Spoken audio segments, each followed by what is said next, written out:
स्वागत है बच्चों आपका अपने YouTube चैनल प्रिपेज पर। आज की इस वीडियो में हम सर्वनाम के बारे में पढ़ेंगे।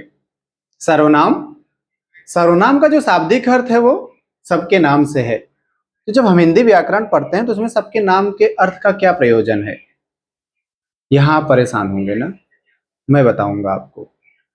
सर्वनाम का शाब्दिक अर्थ जब सबका नाम है तो ये सबका नाम नहीं, व्याकरण में इसका उपयोग जो है, व्याकरण में जो इसका प्रयोग है वो ये है कि यह संज्ञा के स्थान पर प्रयोग किया जाता है। जो संज्ञा शब्द होते हैं वे किसी न किसी वस्तु का नाम ही होते हैं। ठीक, जो शब्द संज्ञा के स्थान पर प्रयोग किए जाते हैं वे सर्वनाम कहलाते हैं।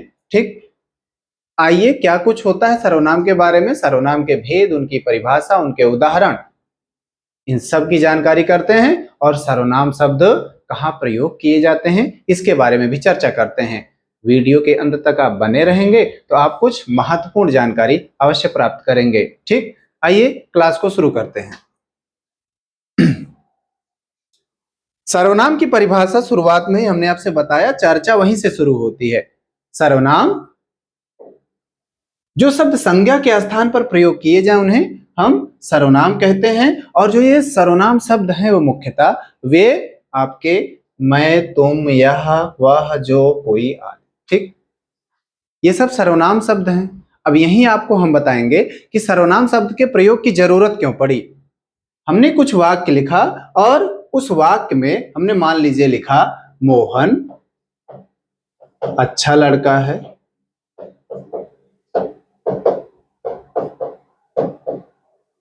मोहन के बारे में हमें कुछ बातें करनी है, मोहन के बारे में हमें बताना है। तो हमने क्या कहा, मोहन अच्छा लड़का है, मोहन प्रतिदिन विद्यालय जाता है,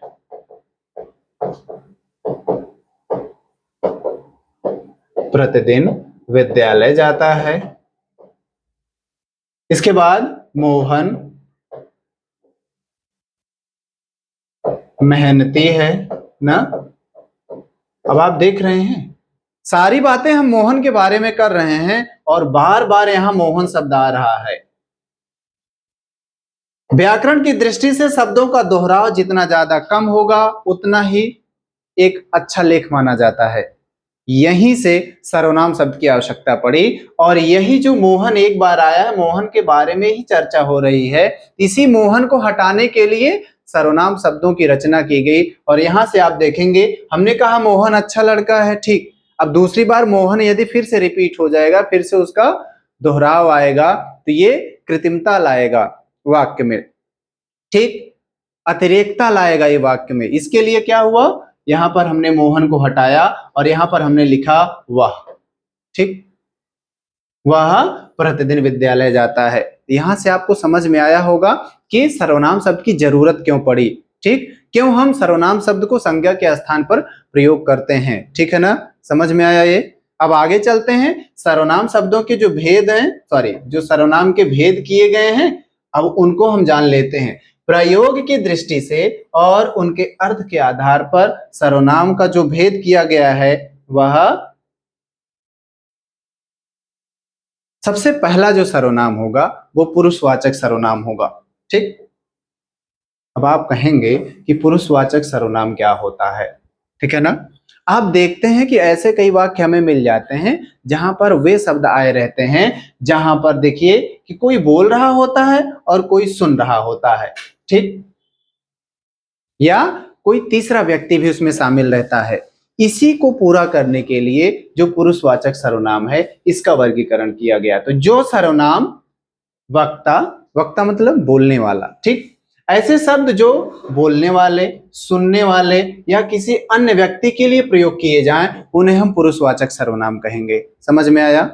पुरुषवाचक सर्वनाम में तीन प्रकार से होंगे, कोई बोलेगा, कोई सुनेगा या फिर कोई तीसरा व्यक्ति उसमें शामिल रहेगा। ठीक, इन्हीं तीन की चर्चा की जाएगी और इन्हीं तीन के आधार पर पुरुषवाचक सर्वनाम के तीन भेद किए गए। वे सर्वनाम सब जो भेद किए गए वे कौन कौन से हैं, उत्तम पुरुष, मध्यम पुरुष और अन्य पुरुष। ठीक,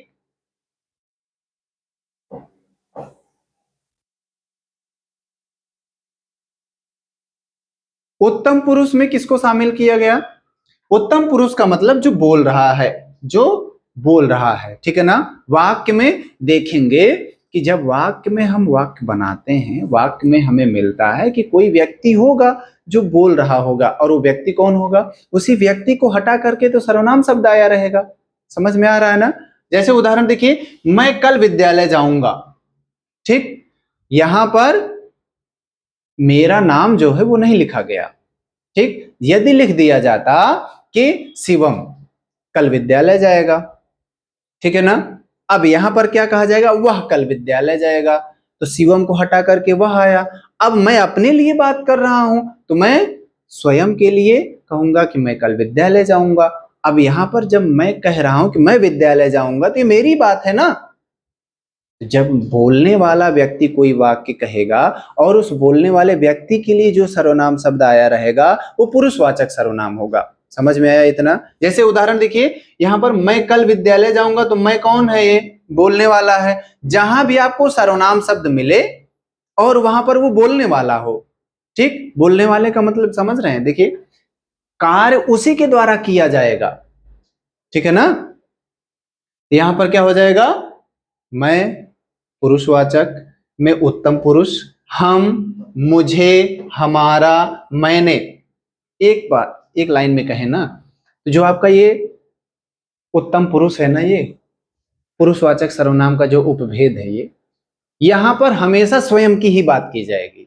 जहां पर स्वयं की बात की जाए, मैं, हम, हमारा, हम सब आएगा, वहां पर क्या हो जाएगा, वहां पर उत्तम पुरुष सर्व जो है सर्वनाम कहा जाएगा। समझ में आया इतना। एक लाइन में क्या कहा हमने आपसे, जहां कहीं भी वाक्य में बोलने वाला स्वयं होगा, हम अपने लिए स्वयं के लिए बातें करेंगे, वहां पर हम क्या कहेंगे, उत्तम, ठीक है ना, उत्तम पुरुष। इतना समझ में आया। अब अगले पर चलते हैं, मध्यम की बात कर लेते हैं। जो हमारा मध्यम पुरुष होता है, मध्यम पुरुष में जब आप देखेंगे तो पूरा चला गया भैया, पूरा नहीं जाना है ना। जो मध्यम पुरुष होगा उसकी हम बात करेंगे जब, तो मध्यम पुरुष में हमने आपसे शुरुआत में ही बताया कि सर्वनाम जो होंगे वो तीन ही प्रकार से होंगे पुरुषवाचक में, कोई बोलेगा, कोई सुनेगा, या कोई तीसरा व्यक्ति होगा। अब यहां पर क्या होगा, यहां पर अब तक हम स्वयं की बात कर रहे थे, अब स्वयं की बात ना करके हम सामने वाले की बात करेंगे, और वो श्रोता का कार्य करेगा, वो सुनने वाले का कार्य करेगा। कैसे, देखिए, तुम कहां जा रहे हो, ध्यान दीजिएगा। अब यहां पर जो तुम आया है, तुम कहां जा रहे हो, ये हम अपने लिए बात नहीं कर रहे हैं, किसी तीसरे व्यक्ति के लिए नहीं बात कर रहे हैं, कोई है जो सामने है, कोई दूसरा व्यक्ति है, ठीक। आप बैठिए, मतलब पता रहेगा कौन है ये। तू अपना काम समय पर कर, वैसे इसका प्रयोग अब हम समाज में करना बंद कर दिए हैं, क्योंकि सम्मान सबको देना होता है, तो हम तू का प्रयोग करना बंद करें। क्या तुम्हें यह सवाल समझ आया, तुम्हारा भाई बहुत होशियार है। समझ में आ रहा होगा ना। जहां पर हम स्वयं की बात ना करके दूसरे व्यक्ति की बात करें, और वो दूसरा व्यक्ति सुनने वाला होगा, जो हम बोल रहे हैं उसी को सुनेगा। समझ में आया, ठीक। ये आपका मध्यम पुरुष सर्वनाम हुआ, ठीक। देखिए, अब आपको, जैसे कई बच्चों का ये कहना है कि सर आप खड़े हो जाते हैं, दिखाई नहीं पड़ता, इसलिए इस बार वाली स्लाइड में आप देखेंगे सारे उदाहरण ये सब इधर ही लिखे गए हैं। और यदि जैसे कि अभी मैं पढ़ा रहा हूं, अभी आप इसको पढ़ते रहिए, जब आपको स्क्रीनशॉट लेना होगा, जब आपको नोट करना होगा, अभी मैं एक एक करके सारी स्लाइड को आगे पीछे कर दूंगा, आप नोट कर लीजिएगा, ठीक। इसके बाद अन्य पुरुष की तरफ चलते हैं। जो हमारा अन्य पुरुष है, जिसके बारे में बात की जाए, ठीक, जिसके बारे में बात की जाए, वो कोई तीसरा व्यक्ति होगा।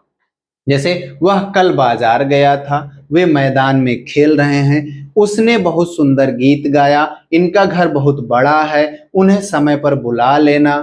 मतलब तीसरे व्यक्ति की बात की जा रही है। यहां से आपको ये समझ में आया होगा कि उत्तम पुरुष वहां होगा जहां हम स्वयं की बात करेंगे, मध्यम पुरुष वहां होगा जहां पर सुनने वाला कोई व्यक्ति होगा, सामने कोई व्यक्ति होगा, दूसरा व्यक्ति होगा।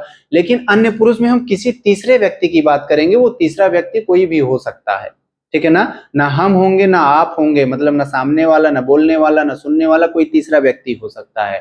समझ में आया। ये क्या है आपका अन्य पुरुष। ठीक। मुझे लगता है पुरुषवाचक सर्वनाम में जितने आपके उपभेद हैं 3 ये आपको समझ में आ गए होंगे। ठीक, अब हम अगले पर चलते हैं और जो हमारा अगला है वो है निश्चयवाचक सर्वनाम।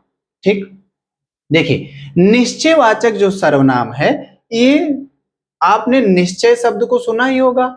निश्चय का मतलब कंफर्म से होता है ना, निश्चित से होता है। ठीक, तो निश्चय भी वहीं से आया है।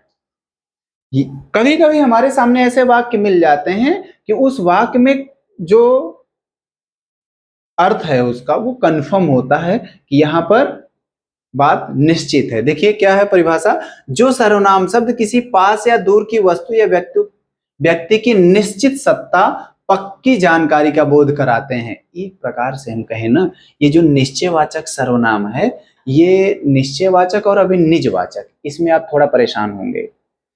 निश्चयवाचक सर्वनाम में हम इशारे से बात करते हैं, ठीक है ना। निश्चयवाचक सर्वनाम में हम बात इशारे से कहेंगे कि ये है, वह है ना, वे हैं, ये हैं। ठीक, वहां पर हम अप्रत्यक्ष रूप से इशारा कर रहे होते हैं। जैसे पहला जो आपका उदाहरण है, यह मेरी पुस्तक है। हमने क्या कहा, यह मेरी पुस्तक है, यह मेरा चश्मा है। तो हमने इशारा करके कहा ना, ये हमारा है। समझ में आया? तो ये क्या होगा आपका, ये निश्चयवाचक। दूसरा उदाहरण भी देख लेते हैं, वह मदन का घर है। देखिए अब तक जैसे देखिए अभी मैं कहूं कि यह मेरा चश्मा है तब आप कहेंगे तो पास में भी इशारा करने की जरूरत ही नहीं है। लेकिन जब हम कहेंगे वह मदन का घर है, वह शिवम का घर है, वह वैभव का घर है ना, तो हम इशारे से बता रहे हैं ना सामने वाले के घर कहाँ है। समझ में आ रहा है ना? तो यहां देखिए निजवाचक सर्वनाम में और निश्चयवाचक सर्वनाम में बस थोड़ा सा ही अंतर होता है। निजवाचक सर्वनाम में उसका संबंध उसी से होगा, ओनरशिप की बात की जाएगी, वहां पर आधिपत्य की बात की जाएगी। निश्चयवाचक सर्वनाम में केवल इशारे से बात की जाएगी कि यह किसका है, संबंध बताया जाएगा एक प्रकार से। समझ में आ रहा है ना? दोनों में संबंध बताया जाता है, बस वहां पर आधिपत्य होता है, यहाँ पर थोड़ा सा। ठीक, देखिए यह बहुत सुंदर चित्र है। अब देखिए यह चित्र बहुत सुंदर है। अब आप कहेंगे देखिए अभी मैंने जब कहा कि यह मेरा चश्मा है, वह मोहन का घर है, तो इसमें तो आपको लग रहा होगा ना कि ये भी ये निजवाचक सर्वनाम से मैच कर रहा है। लेकिन हमने क्या कहा, हमने कहा कि यह चश्मा बहुत सुंदर है। हमने क्या कहा, वह रिमोट, यह रिमोट बहुत काम का है ना। तो ये सब क्या है, जहां पर हम इशारे से बात करें वहां निश्चयवाचक सर्वनाम होगा। उम्मीद करता हूं ये समझ में आया होगा। अगले पर चलते हैं। अगला हमारा क्या है, अनिश्चयवाचक सर्वनाम। देखिए अब देखिए निश्चयवाचक सर्वनाम में हम बात इशारे से कर रहे थे, हम बात इशारे से बता रहे थे, संकेत कर रहे थे, ठीक है ना। वहां पर कंफर्म जानकारी होती थी। अनिश्चयवाचक सर्वनाम में भी हम बातें करेंगे लेकिन वहां बात कंफर्म नहीं होगी कुछ ना। जैसे देखिए पहला उदाहरण क्या है, दाल में कुछ गिर गया है, दरवाजे पर कोई खड़ा है ना, कमरे में कोई बैठा है। समझ में आ रहा है ना? तो ये क्या है, यहाँ पर अनिश्चयवाचक क्या है, जो सर्वनाम शब्द किसी निश्चित व्यक्ति या वस्तु का बोध ना कराएं, यानी अनिश्चितता बनी रहे, अनिश्चयता ना, कैसे, उन्हें अनिश्चयवाचक सर्वनाम कहते हैं। समझ में आया ये? देखिए दरवाजे पर कोई खड़ा है, बाहर किसी ने आवाज दी, और ऐसे ही खाने में कुछ कमी लग रही है, समारोह में कोई आ रहा है ना, बातें कंफर्म नहीं। और एक बात बताएं आपको, यहां जब भी आप देखेंगे ना, क्योंकि ये संज्ञा के स्थान पर प्रयोग किया जाता है, तो यहाँ पर आपको व्यक्ति वस्तु स्थान यही के बारे में पता चलेगा, व्यक्ति और वस्तु के बारे में। समझ रहे हैं ना? संज्ञा के स्थान पर सर्वनाम शब्द का प्रयोग किया जाता है, और उसमें भी यह आप जब देखेंगे तो इसमें आप व्यक्ति या वस्तु को हटा करके, उसका नाम हटा करके यह, वह, ये, वे, यह, ये सब आ जाता है। समझ में आया ना? अगले पर चलते हैं। अगला सर्वनाम हमारा क्या है, ठीक है ना। अगला हमारा है संबंधवाचक सर्वनाम, ठीक है ना, संबंधवाचक सर्वनाम।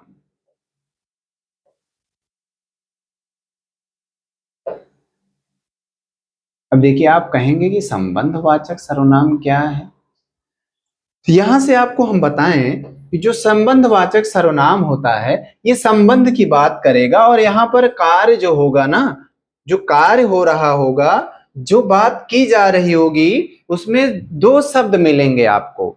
दोनों शब्द एक दूसरे से संबंधित होंगे और वाक्य को पूरा अर्थ दे रहे होंगे। जो जैसा करेगा वैसा भरेगा ना, पहला जो बोएगा सो काटेगा, जैसी करनी वैसी भरनी, समझ रहे हैं ना।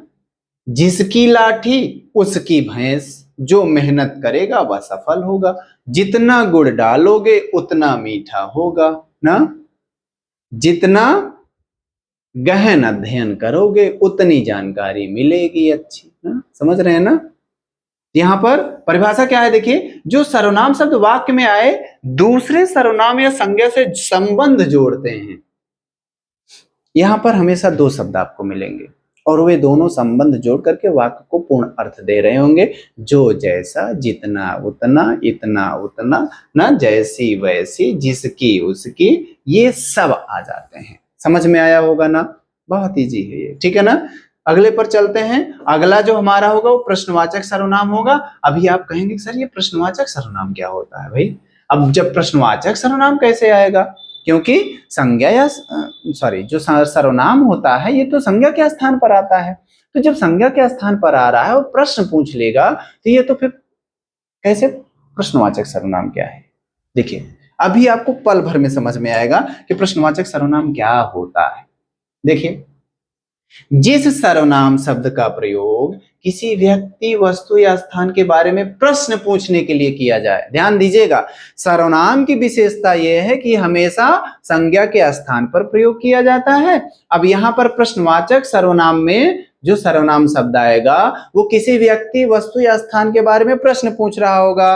कैसे, मैं कहूंगा कि यह पुस्तक किसकी है, तो यह पुस्तक किसकी है मैं प्रश्न पूछ रहा हूं, लेकिन यह जो है ये क्या है आपका प्रश्नवाचक सर्वनाम है, ठीक है ना। हमने कहा ये ईयरबड किसका है, एयरडॉप्स किसका है, आप कहेंगे आपका ना, मेरा ना। तो ये देखिए, जिस सर्वनाम शब्द का प्रयोग हमने क्या कहा अभी कि किसी व्यक्ति, वस्तु या स्थान के बारे में प्रश्न पूछने के लिए किया जाए।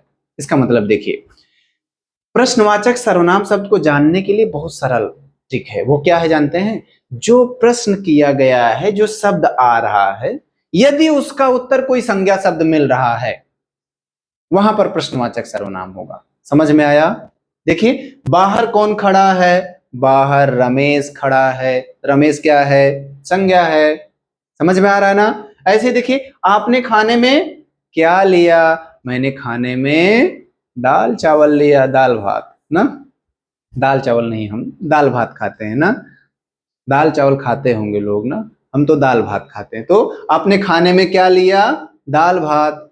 समझ में आया, संज्ञा है ये। ऐसे देखिए, यह कलम किसकी है, यह कलम हर्षित की है, यह कलम शिवम की है। तो यहां पर क्या है, यहां पर प्रश्नवाचक सर्वनाम भैया, संज्ञा मिल रहा है उत्तर में ना, बोलते काहे नहीं हो।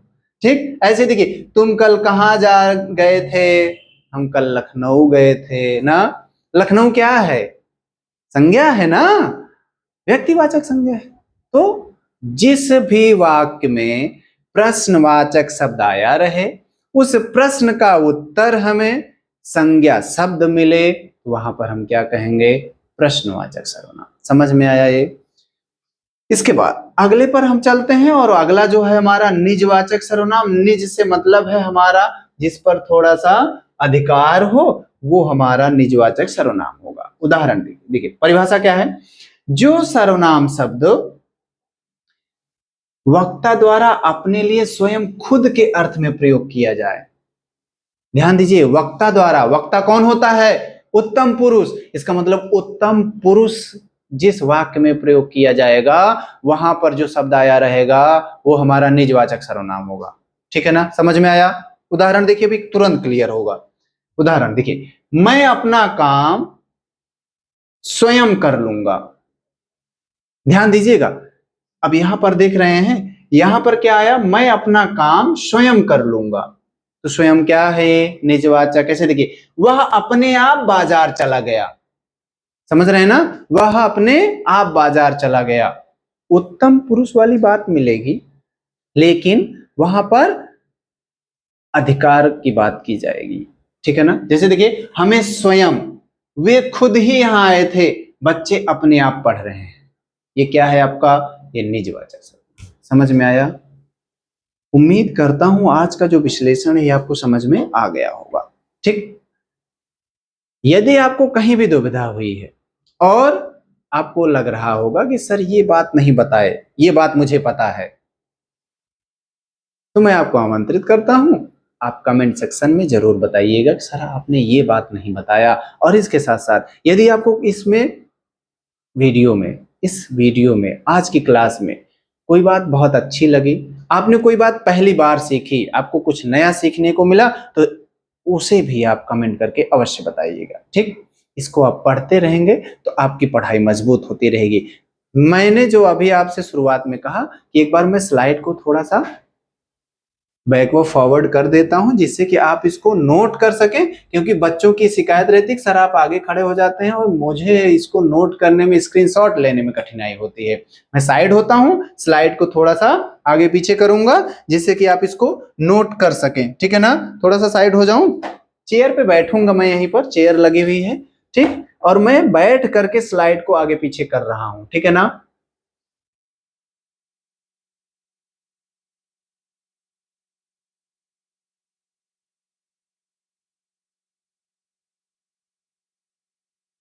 आप इसको ऐसे ही नोट करते हुए चलेंगे। समझ में आया? वैसे आपको एक बात बता दूं आपकी सुविधा के लिए, यदि आप इस पीडीएफ को, यदि आपको इसका स्क्रीनशॉट लेने के बजाय आपको हूबहू ऐसा चाहिए, तो इसके लिए आपके पास सरल तरीका है कि चैनल के डिस्क्रिप्शन में आप जाइए, चैनल के होम पेज पर डिस्क्रिप्शन में आपको टेलीग्राम का लिंक मिल जाएगा। प्रेपेज के टेलीग्राम ग्रुप को आप ज्वाइन करिए और वहां आप इसका पीडीएफ प्राप्त कर लेंगे। ठीक है ना? उम्मीद करता हूं ये विश्लेषण समझ में आया होगा। इसको आप पढ़ते रहिए, दोहराते रहिए, अपनी पढ़ाई को मजबूत रखिए। मिलता हूं आपसे अगले वीडियो में, तब तक के लिए आपको धन्यवाद।